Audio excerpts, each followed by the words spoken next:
Hello, my name is Johnny Binder, General Curator for Cameron Park Zoo. It's always fun learning about animals, and my favorite way to learn about animals is by visiting their wild habitats or natural environments. Recently, several of Cameron Park Zoo staff members journeyed to the Galapagos Islands. Now, the Galapagos are actually called an archipelago. They're found about 585 miles northwest of Ecuador, which is in South America, and they actually lie on the equator. They're a volcanic island chain, a very unusual island chain that are home to many endemic species, which means they're found only there because these animal species are so highly adaptable and highly specialized.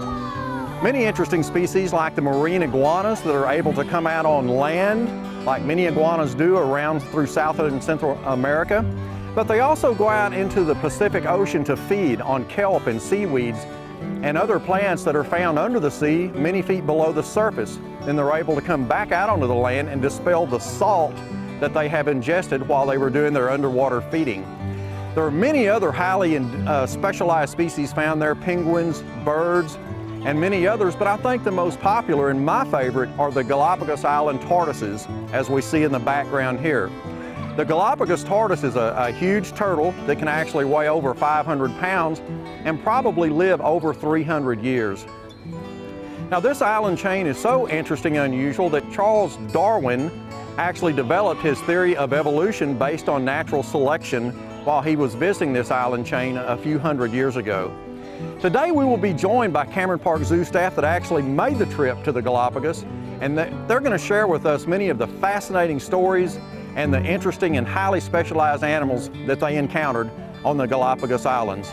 So please join me today on this very interesting segment of Step into the Wild.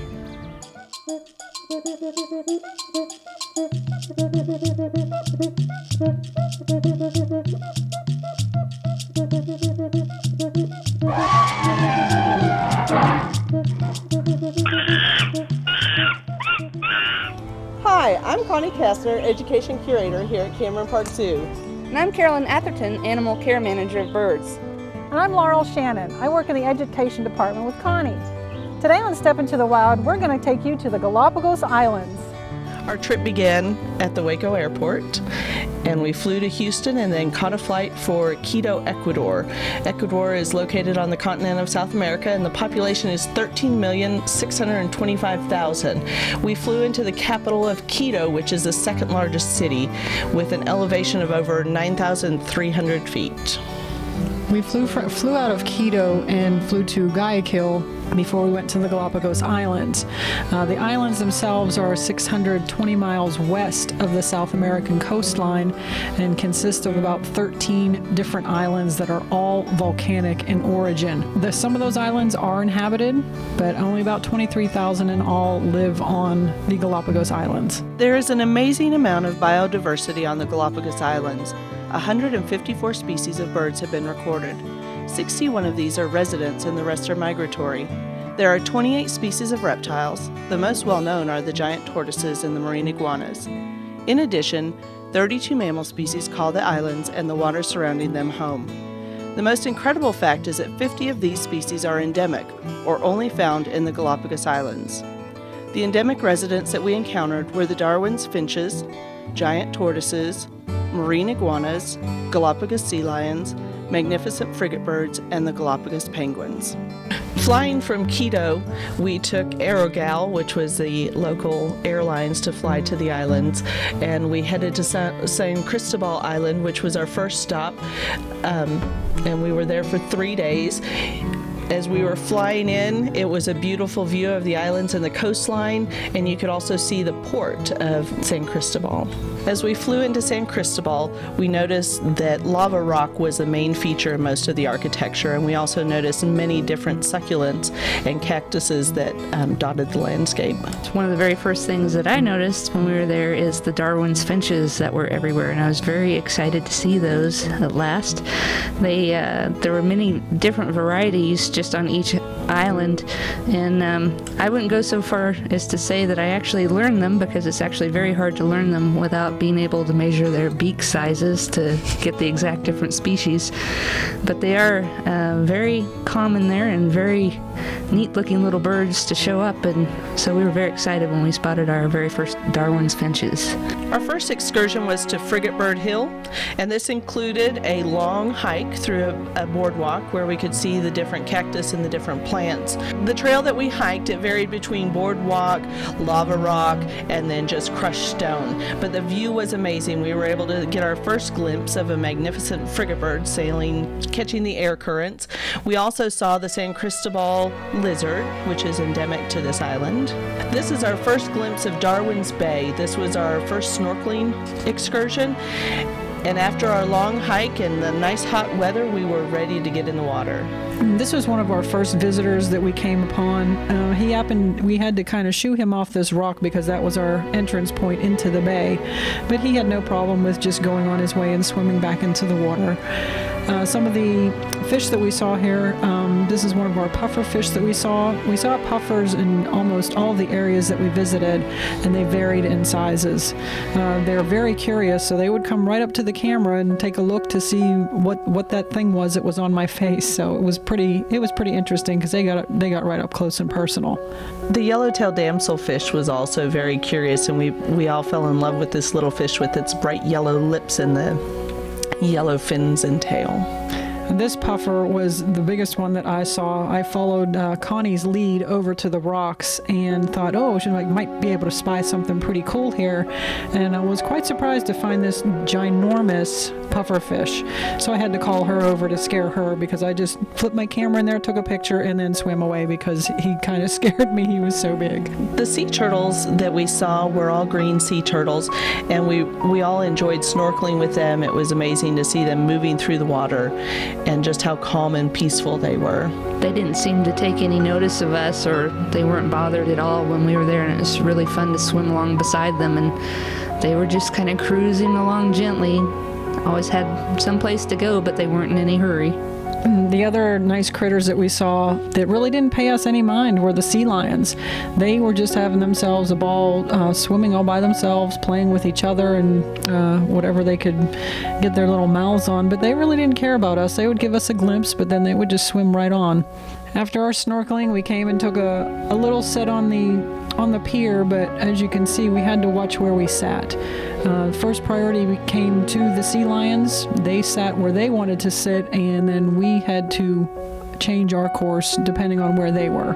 They, again, were very comfortable, had no problem with us walking by. As long as we didn't go disturb them, they were fine with us just walking by. One of the days we were able to take a bus on up into the highlands of San Cristobal. Since they were formed by volcanoes, there's some very high peaks. Our first stop was Watun Sacha, which is a foundation that was established there on San Cristobal, and it's run by volunteers, and they are trying to eradicate some of the invasive species that are found there on the islands. One of the worst is blackberries, citrus trees, and guava. We did see other plants like the banana and the papaya trees. Also on that day, we took a hike up to El Junco, which is a lagoon at the top of one of the volcanic craters. It was a nice walk up. It was a good distance, but it wasn't too steep, and it was well tracked, and they had a nice walking facility to get up there. And it was actually kind of cloudy up at the peak. It was a good ways up in elevation, but there was a beautiful crystal clear freshwater lagoon at the top, and this was one of the largest sources of fresh water on San Cristobal Island, and a lot of animals made use of it, including the frigate birds. The frigate birds would come up there in large numbers to bathe in the fresh water and wash the salt off of their feathers, and it was actually quite interesting watching their aerial battles. We saw some other waterfowl up there as well, some rosy-billed poachards, and it was a very beautiful view at the top. Next, we moved on to our first tortoise breeding center, which we were very excited about. We couldn't wait to see the tortoises, and we actually got to see our first wild tortoise just roaming around in the forest, and that for us was very exciting since we have them here at the zoo. We were really happy to see these guys just roaming around doing what they do best. The tortoises are very good at eating whatever kind of foliage is available to them. They're able to eat the greenery off of the acacia trees, which have long, dangerous thorns, and they're also fond of eating a type of plant called the poison apple tree, and it's toxic to other animals, but the tortoises themselves have built up an immunity to it, so that's actually a good source of food for them. Especially during the hot parts of the day, you'll find them huddled under whatever shade is available, and they make good use of any vegetation that's around. Our last stop of the day was Porto Chino, and so we headed to the beach. But of course, it was another long hike to get to where we were going. On the islands, they've established different pathways for people to walk on to cut down on the erosion and also to protect the natural habitat of the animals. After our long, hot walk, we finally came up on this beach, Porto Chino, and it was a sight to see. The water was nice and clear, and it was a perfect day for beach activities, so we took full advantage of that. We also had some visitors on the lava rocks around. There was lots of brown pelicans sitting around watching us, and they all seemed to be entertained by the antics of the swimmers as we were entertained by them watching us. The next day we left for Kicker Rock, and Carolyn did a wonderful job of getting her binoculars out at any chance to spot some new birds for us to take pictures of, and this was our first sighting of a blue-footed booby, which was one of my favorites. That's the one bird or animal that I really wanted to see, aside from the tortoises, of course. But this was our first booby sighting, so we were really excited about that. There was also many different birds along the coastline, again more brown pelicans, and there was also some more juvenile frigate birds that had been in nests along the edge of the water, and you can also tell the juveniles from the adults, and that the juveniles have a bright golden head like this one. Our snorkeling destination was Leon Dormita, or Kicker Rock. This used to be a portion of the mainland, but is now located off the shore because of erosion and the water rising. As you look at the picture, the channel that's in between the two rocks was where we were going to snorkel. We saw many different kinds of birds: the Nazca booby, the swallow-tailed gull, of course another familiar favorite, the brown pelican. Then it was time for us to get into the water. As we were snorkeling through the channel, we saw many spotted eagle rays, black-tipped and white-tipped reef sharks, and Mexican hogfish. Also along the walls of the channel were beautiful corals. After our adventures of snorkeling for the morning, we were more than happy to hit Puerto Grande, which was a nice, calm area where we could just simply hang out. We didn't have to snorkel, we didn't have to do anything. We came upon this beautiful yellow warbler, which we encountered many times on another island as well, but very pretty, very curious, and like most of the animals on the islands, they did not fly away as soon as you got within 10 feet. He would just sit there and watch us as we walked by. As we walked along the shoreline too, we found this nice baby octopus. He didn't seem to be too happy with us because every time he moved he would change colors, but it was kind of nice because he stopped to pose and I was able to get a nice shot of him. We also encountered the lava gulls on this beach. The lava gulls are interesting in that there's only about 800 of them left in the world, about 400 breeding pairs, and we were lucky enough to come across at least 6 or 7 pairs in all of our travels, and this was the first ones that we saw. They're a very striking, dark, sooty colored gull. There was also many pelicans fishing, and there's nothing more exciting than watching plunge divers, that's birds that fly above the water and spot their prey, and then dive head first with no thought of their own safety as they're going after their lunch. And these guys were really going after it while we were watching. After we got back to port and freshened up a little bit, we walked on to dinner, and during sunset, this is the beach scene that we came across. You can take a look and see all the different babies that were on the beach that were just the most adorable things you ever want to see. And of course, the noise they all made was very interesting too. After 3 days on San Cristobal Island, we headed towards our next destination, Isabella Island. To get to Isabella Island, we had to take a very small airplane where I was actually able to be the co-pilot. It sat 8 people. Very interesting feature that I found on this plane was a little GPS that you could click either go fly or go drive. After an uneventful flight, we did land on Isabella Island in the Galapagos. We stayed at La Casa de Marita, which was right on the beach. This was the view from our balcony. It was most beautiful, so we didn't have to go very far if we wanted to get to the beach. Down the stairs and right into the sand. We were greeted our first day by this little guy. He's a marine iguana, and he's a juvenile. You can tell by his color that he's just a baby. He was only about 4 feet long, so he's still pretty small. There was also lots of shorebird life along our beach, including this whimbrel, and we became very familiar with the few that lived on the beach. They were there practically all the time, fishing out of the shallows as the water would come in. The town itself was not very populated, but nice wide streets, plenty of room for walking, plenty of room for people. Everyone seemed to be very nice and very respectful of the wildlife around, including watching your step around places where there was lots of iguanas. On our walk to the giant tortoise breeding center, we had to walk the gauntlet of marine iguanas. They have the right-of-way on the islands, and so we had to walk around them. There were a couple aggressive males that wanted to show us who was boss, so we just ignored them and walked on around. Part of our walk took us over a mineral lagoon where we saw a white-cheeked pintail duck, and we were actually able to see the marine iguanas swimming. Once again, our pathways varied between boardwalk, lava rock, and just a leafy pathway. We were able to see lava lizards, the mockingbird, different plants, and this plant is called a running pop, which is a relative of the passion fruit. At the Giant Tortoise Breeding Center, we were able to see tortoises in all stages of life. They had some examples of what the egg looked like and some of the embryos, but then we also were able to see some of the newborns from a year old up till 5+ years. The juvenile tortoises were kept in outdoor enclosures that could be secured at night to keep them safe from different predators. We were happy to see so many of the baby tortoises and that they were so successful with the breeding of them on this island. On Isabella Island, there are 5 different subspecies of the Galapagos tortoises, and each of them are found on a different volcano. They are found on the south side of the volcano, where there is a lot more lush vegetation than the north side, which is typically where the lava flows when the volcano erupts. A few of the tortoises at the breeding center were actually rescued from when Sierra Negra volcano erupted in 2005. They were actually airlifted away from the volcanic activity and brought to this breeding center. As you can see by the coloration of his shell, he has had some damage but is doing quite well at the breeding center.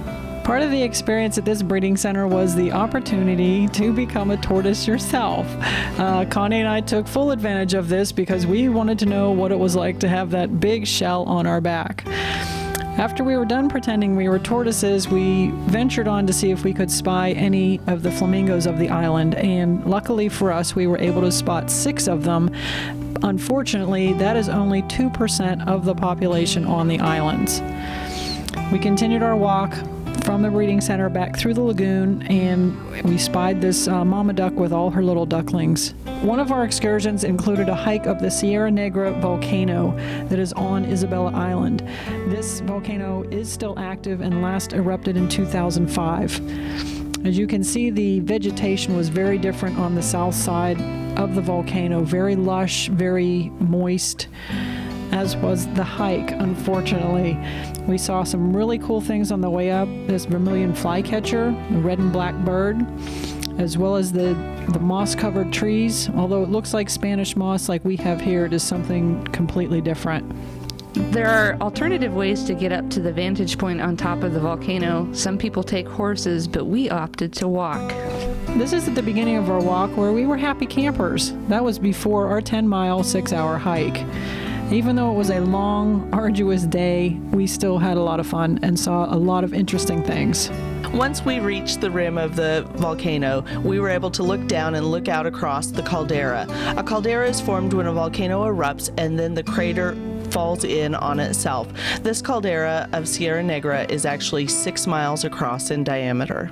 Once we reached the top and we had a break, we stopped for lunch, and again we were surrounded by the beauty of the place, and there were yellow warblers all over that seemed all too eager to help us finish up our lunches. They were actually quite friendly and kept coming right up and begging for food, but of course, keeping in mind the rules of the park, we did not feed them. After our lunch break, we headed down the north side of the volcano where we could see lava rock for miles. The vegetation was completely different. It changed from lush green plants to cactus and very prickly plants that didn't require much moisture and could actually grow right out of the lava rock. We were able to see lava tubes and a beautiful view of the island. At the end of the day, we'd hiked 10 miles and we were all weary. I discovered personally that maybe hiking 10 miles in an ankle brace wasn't the best idea, but at least I didn't take a fall like some other members of the party. We did get one more treat on the way out. We did see another vermilion flycatcher, which are common at the higher altitudes, and this one was actually a little drier, and he posed for us just as prettily as he could, and it kind of made the whole day worthwhile. It was very exciting for us as zoo people to see the vast diversity of wildlife between the sea lions, the mammals, all the variety of birds, which thanks to my friend Carolyn, I learned a lot of things about. The reptiles and even the invertebrates, the Sally Lightfoot crabs that we saw, from the black juveniles to the bright red adults, it was just amazing. Every time you turned around, there was something different to see and something new to learn about.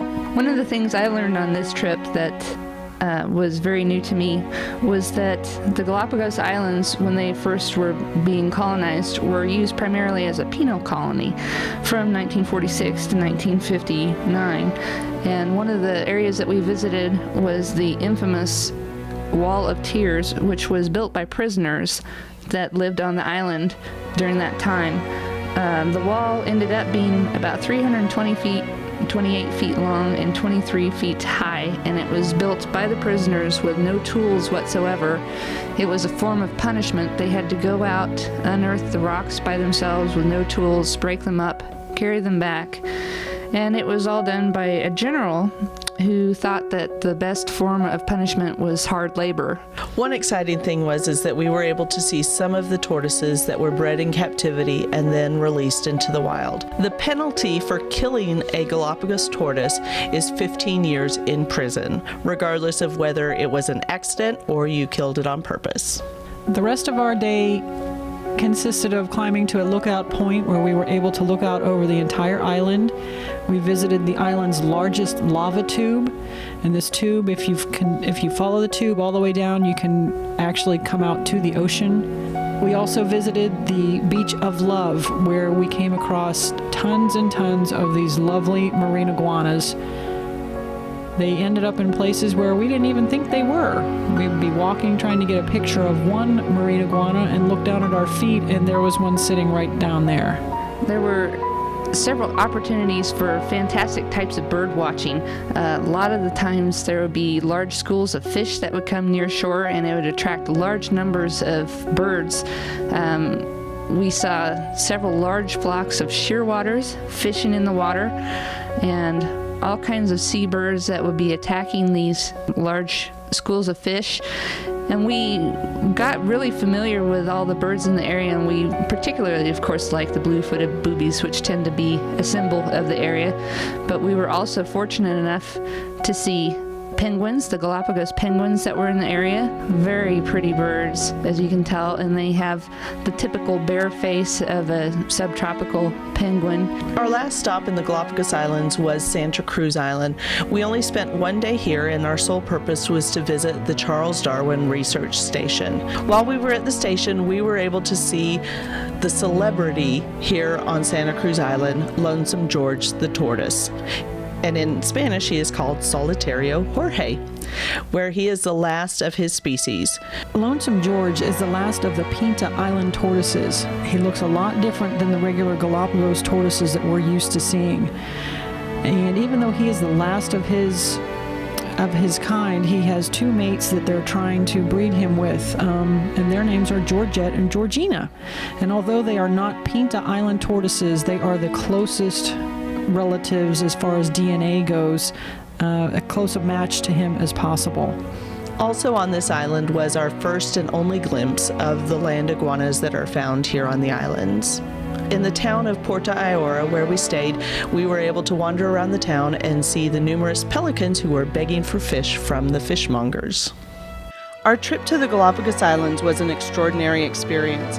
You can read about the islands in a book, learn about the different habitats, but actually walking across the lava rocks or swimming with the sea lions gives you a different perspective and respect for the animals that call the islands their home. You don't have to be a scientist to appreciate one of the few places left on the planet where the animals ignore the humans and the footprint of our presence is kept to a minimum. As you can see, the Galapagos Islands are one of the most interesting chains of islands in the world, one of the most unusual habitats known to man. So I hope you enjoyed this segment of Step Into the Wild. Please come out and visit your zoo soon.